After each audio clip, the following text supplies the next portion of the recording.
नमस्कार दोस्तों, super study zone में आप सभी लोगों का स्वागत अभिनंदन है।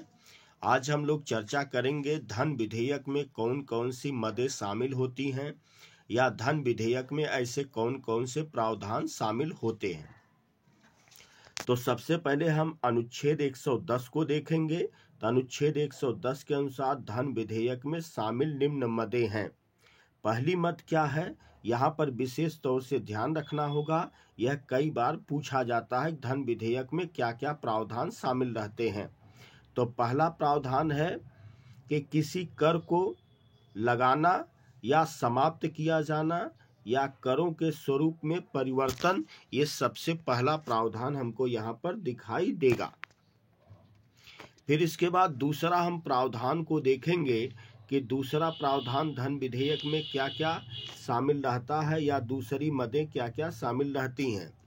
तो दूसरा है कि भारत सरकार द्वारा उधार लेने से संबंधित विधि का संशोधन या विनिमय, ये हमको दूसरा दिखाई देगा।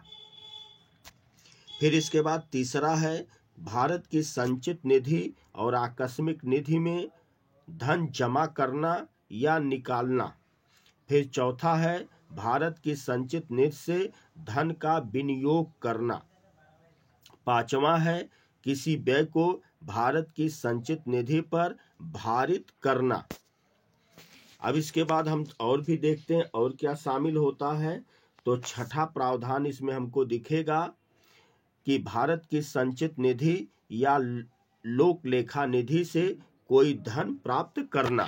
अब यहाँ पर विशेष तौर से हमको ये ध्यान देना होगा कि धन विधेयक में निम्न मदें नहीं आती हैं। कौन कौन सी ऐसी मदें हैं या कौन कौन से ऐसे प्रावधान हैं जो धन विधेयक में नहीं आते हैं। अब हम लोग इसको देखेंगे, क्योंकि जब तक हम लोग इसको नहीं देखेंगे तब तक हम अच्छी तरीके से धन विधेयक को समझ नहीं पाएंगे। अब अनुच्छेद 110 के अनुसार धन विधेयक में शामिल निम्न मदें नहीं आती हैं। पहला है किसी जुर्माना या अन्य आर्थिक दंड से संबंधित प्रावधान धन विधेयक में शामिल नहीं होते हैं।